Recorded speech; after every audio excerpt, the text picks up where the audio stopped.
Performa Dean Huijsen di Real Madrid tengah menjadi sorotan, dengan sejumlah faktor disebut berperan dalam penurunannya belakangan ini. Di sisi lain, CTA mengakui bahwa Madrid termasuk tim yang paling dirugikan oleh keputusan wasit di La Liga musim ini.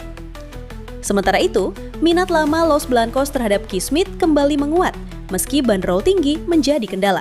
Simak berita selengkapnya hanya di Blanco Corner.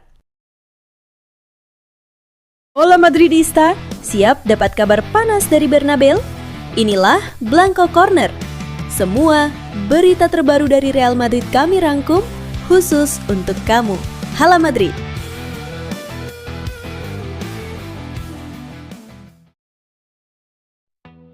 Perubahan persepsi terhadap Dean Huijsen dalam waktu singkat menjadi salah satu cerita paling mencolok di musim ini.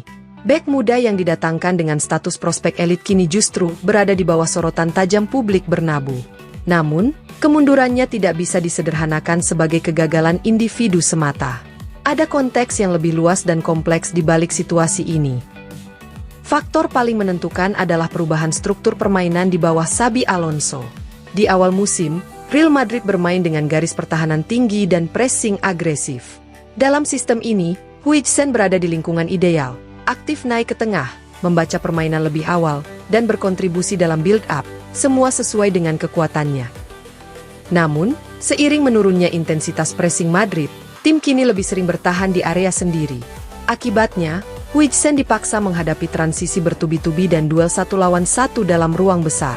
Bagi bek berusia 20 tahun yang masih beradaptasi dengan level elit, situasi ini sangat menantang. Tanpa dominasi fisik seperti Militao atau Rudiger, kelemahannya menjadi lebih terekspos. Perkembangan Huijsen sangat dipengaruhi oleh siapa yang bermain di sampingnya. Saat berduet dengan Eder Militao, ia memiliki referensi yang jelas, pemimpin lini belakang yang memberi rasa aman dan memungkinkan dirinya bermain lebih berani. Cedera Militao menghilangkan keseimbangan itu. Meski Rudiger membawa pengalaman besar, kemitraan mereka belum terbangun secara alami. Chemistry antar bek membutuhkan waktu, dan fakta bahwa Huijsen baru sekali menjadi starter bersama Rudiger menunjukkan betapa rapuhnya stabilitas tersebut. Tanpa mitra yang mapan, tekanan terhadap Huijsen meningkat drastis. Masalah fisik turut memperparah situasi. Cedera lutut yang membuatnya absen selama 3 minggu memutus ritme dan kontinuitas. Bahkan sebelum itu, penampilannya melawan Liverpool, yang penuh kesalahan dan kehilangan bola, menjadi titik balik negatif. Di Real Madrid, satu pertandingan buruk bisa meninggalkan jejak panjang. Keraguan cepat tumbuh, baik dari luar maupun dalam diri pemain. Bagi bek muda, akumulasi tekanan mental ini bisa berdampak besar pada kepercayaan diri dan pengambilan keputusan di lapangan.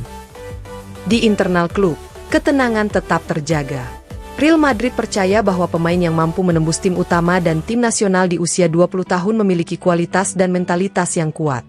Libur musim dingin dipandang sebagai momen krusial bagi Huijsen untuk memulihkan diri, secara fisik dan mental.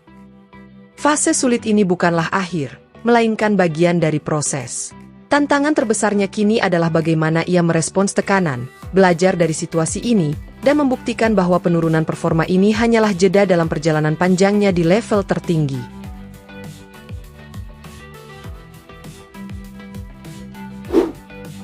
Menjadi wasit di level tertinggi sepak bola selalu penuh tekanan.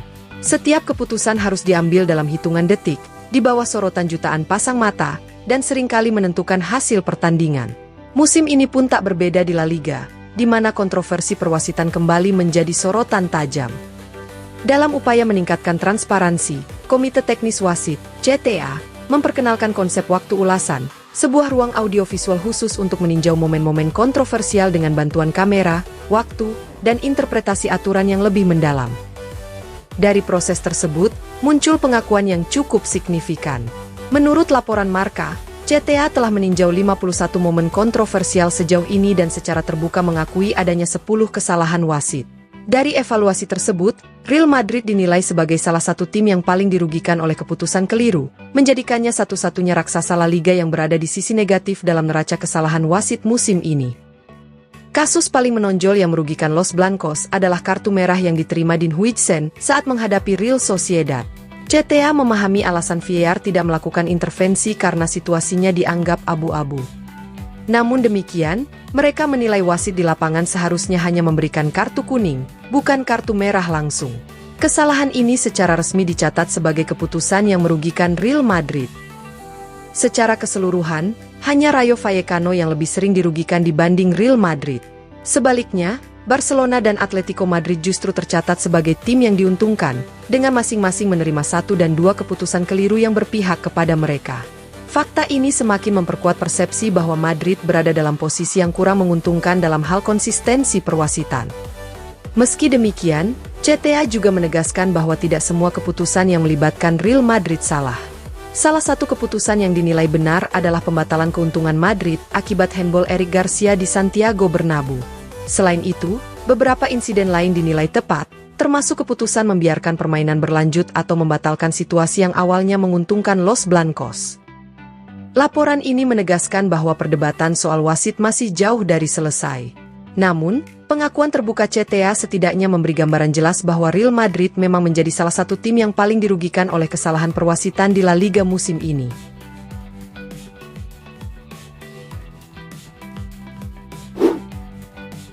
Ketertarikan Real Madrid terhadap Kees Smit kembali mencuat ke permukaan setelah gelandang muda AS Alkmaar itu secara terbuka membahas masa depannya dan memberi sinyal kuat bahwa karirnya di Belanda mendekati akhir. Di tengah pencarian intens Los Blancos akan sosok pengatur lini tengah baru, nama Smit kini semakin sering dikaitkan dengan rencana besar klub pada bursa transfer musim panas mendatang. Menurut laporan terbaru dari Fabrizio Romano, Real Madrid harus menyiapkan dana yang sangat besar jika benar-benar ingin merekrut pemain berusia 19 tahun tersebut. AS Alkmaar dikabarkan hanya akan membuka pintu negosiasi dengan angka yang jauh melampaui 60 juta euro, mencerminkan betapa tinggi penilaian klub terhadap aset berharganya itu. Smit memang tengah menikmati perkembangan pesat. Ia telah menjadi figur penting di lini tengah AS, dengan kualitas teknis, ketenangan saat menguasai bola, serta kecerdasan dalam mengatur tempo permainan yang menonjol. Profil ini dinilai sangat cocok dengan kebutuhan Real Madrid, terutama di masa transisi pasca kepergian Toni Kroos dan Luka Modric. Di bawah proyek baru Xabi Alonso, Madrid mencari gelandang yang mampu memberi keseimbangan, struktur, dan kreativitas, atribut yang diyakini ada pada diri Smit. Dalam wawancara dengan The Telegraph, Smit berbicara dengan kejujuran yang jarang ditemui dari pemain seusianya. Ia mengakui bahwa ambisinya adalah bermain di level tertinggi dan merasa waktunya untuk melangkah sudah semakin dekat. Ia bahkan menyebut kemungkinan hengkang dalam 6 bulan hingga 1,5 tahun ke depan, serta secara tegas menyatakan bahwa langkah berikutnya akan berada di luar Eredivisie. Menariknya, Smit menyebut angka 30 juta euro sebagai nilai transfer ideal, yang menurutnya akan menjadi rekor penjualan bagi AS. Meski demikian, pernyataan ini jelas bertolak belakang dengan tuntutan klubnya saat ini. Namun, komentarnya justru memperkuat keyakinan bahwa kepindahan itu hanya tinggal menunggu waktu. Bagi Real Madrid, Kees Smit bukan sekadar prospek jangka panjang, melainkan investasi strategis untuk membentuk ulang identitas lini tengah. Pertanyaannya kini bukan lagi soal ketertarikan, melainkan seberapa jauh Madrid bersedia melangkah untuk mewujudkan transfer besar tersebut.